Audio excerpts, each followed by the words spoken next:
Art the Clown. Art the Clown is basically what happens when you mix Pennywise, a mime, and pure nightmare fuel into one silent, sadistic package.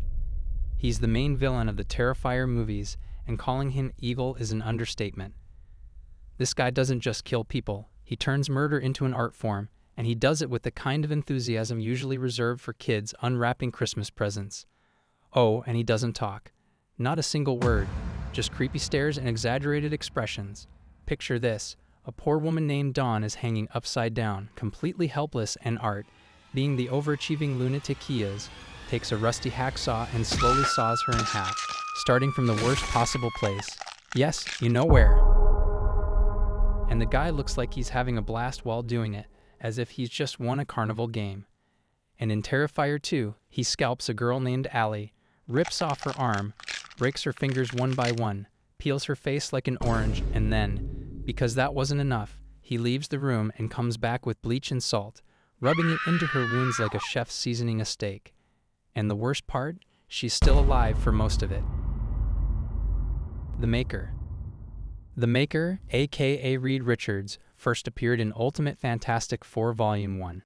This guy isn't the stretchy, wholesome dad from the Fantastic Four. Nope, this is Ultimate Reed Richards, a version from an alternate universe, Earth 1610. Who took one look at his life, said, "What if I just went full sociopath?" and never looked back. First he faked his death, then he murders his own parents and sisters before arranging alien attacks, killing hundreds of people over the course of a few days. Then he flattened Europe. Yeah, casually, he led an invasion with his Children of Tomorrow, basically a bunch of terrifying super-evolved humans, and turned Europe into a futuristic dictatorship where he was the God Emperor. For a while, Reed seemed on the path to reform, saving the Ultimate Universe from Galactus and helping Susan Storm have a child. Nick Fury sought his help with S.H.I.E.L.D.'s doomsday plans, but during this time, Reed secretly rebuilt the city and learned of the existence of incursions, collisions between universes. To save his world, he began destroying realities on the brink of collision. As a result, he destroyed more than 67 whole universes. Kefka Palazzo. Kefka Palazzo is basically what would happen if you gave the Joker magic powers and zero chill. He's the main villain of Final Fantasy VI and easily one of the most unhinged, sadistic, and outright chaotic baddies in the entire franchise. Unlike your typical tragic villains with sympathetic backstories, Kefka is just an irredeemable, cackling maniac who wants to destroy everything because, well, why not? See, this guy started out as just a normal person. But then he became the first experimental Magitech Knight, and, oops, the process fried his brain like an egg on a summer sidewalk. The result? A lunatic with a god complex and an unlimited supply of villainous giggles. Kefka's whole philosophy can be summed up as burn, kill, laugh, repeat. He once poisoned the water supply of the Kingdom of Doma against direct orders, doing so purely out of cruelty. This causes the death of several soldiers, the king, and even Cyan's wife and son. In his final battle, he takes on the form of an angelic deity, symbolizing his warped self-perception as a god of destruction. When he is finally defeated, he doesn't have a grand, dramatic last stand. He simply fades into nothingness, fitting for a villain who ultimately wanted everything to disappear. Darkseid. Uxas, better known as Darkseid, is one of the main antagonists of the DC Universe. He's the big boss of Apocalypse, a planet that's less of a home and more of a fiery hellscape where suffering is the national pastime. He's got a chin that looks like it could bench press a car and eyes that shoot death lasers. He is a merciless and tyrannical member of an extraterrestrial race of deities known as the New Gods.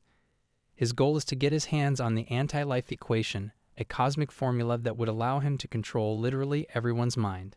Think of it like the worst terms and conditions agreement ever. Once you accept it, you're done. In Final Crisis, he finally used the anti-life equation. Unfortunately for the heroes of Earth, he used it on their planet, placing nearly everyone under his heel.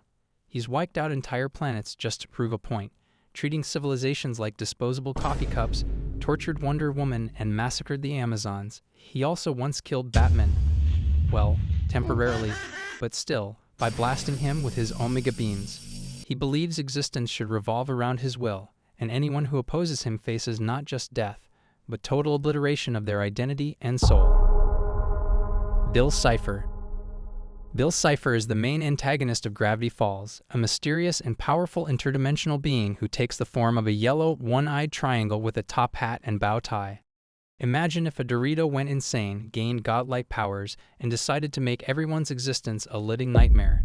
Congratulations, you've got Bill Cipher. He literally invades other people's minds, controls their bodies, and leaves them worse off than before. He once possessed Dipper Pines, a 12-year-old kid, just so he could throw away important evidence, wreck things, and basically ruin Dipper's life for fun. Then there's Weird Mageddon. Oh boy, if you thought things were bad before, this was Bill's magnum opus of horror. He ripped apart reality and set loose an army of nightmare demons. Gravity Falls went from a quirky small town to a living nightmare. Oh, and let's not forget the time he casually killed Time Beatty and massacres most of the Time Police, while also not believing Time Beatty claiming to him that Weird Mageddon could end the very fabric of existence itself. Bill straight up vaporized him out of existence with zero hesitation. He obliterated a godlike time-controlling Beatty like he was swatting a fly. Josef Heiter.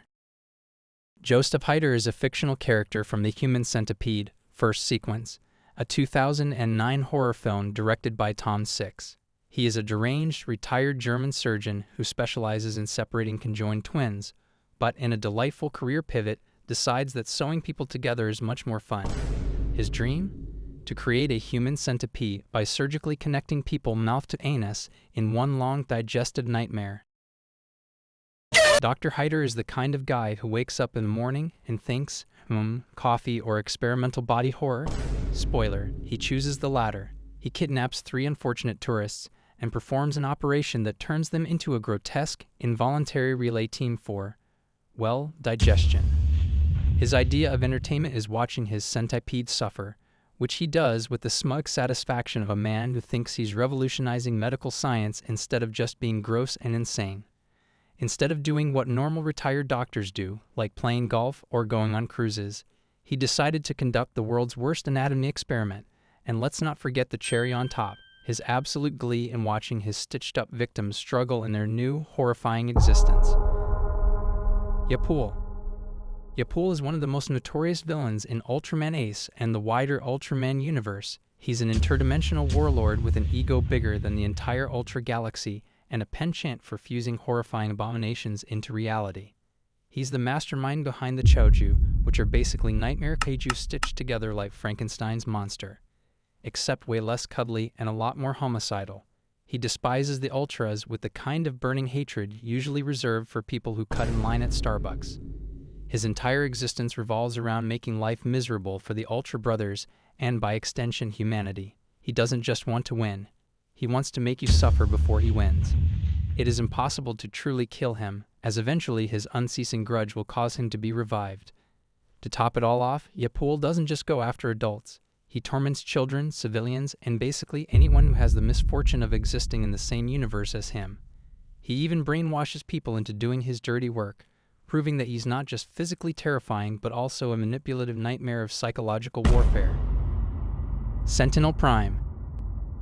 Sentinel Prime is basically the worst kind of backstabbing mentor you could ask for in Transformers Dark of the Moon and Transformers 1. He starts off as this legendary Autobot leader, the guy Optimus Prime practically worships as a wise old war hero. But plot twist, he's actually a massive traitor who sells out the Autobots and teams up with Megatron because he thinks working with the Decepticons is the only way to save Cybertron. This guy had one job, protect Cybertron and be a decent leader, but instead he cuts a deal with Megatron to enslave humanity and rebuild Cybertron by literally kidnapping Earth and sucking its resources dry. One of the reasons he even betrayed the Primes was because he was simply annoyed by their constant heroic speeches of determination against the Quintessence. This reveals that he was so arrogant to the point that he didn't want to receive advice from anyone, not even from his friends. When Optimus finally takes him down, he has the audacity to act like he was just misunderstood, as if betraying his entire species and attempting to enslave Earth was just a little oopsie-daisy. Optimus, already sick of everyone's nonsense at this point, just straight up executes him. Hey everyone! Thank you all for watching until the end. I'll be back with more videos, so make sure to like and subscribe.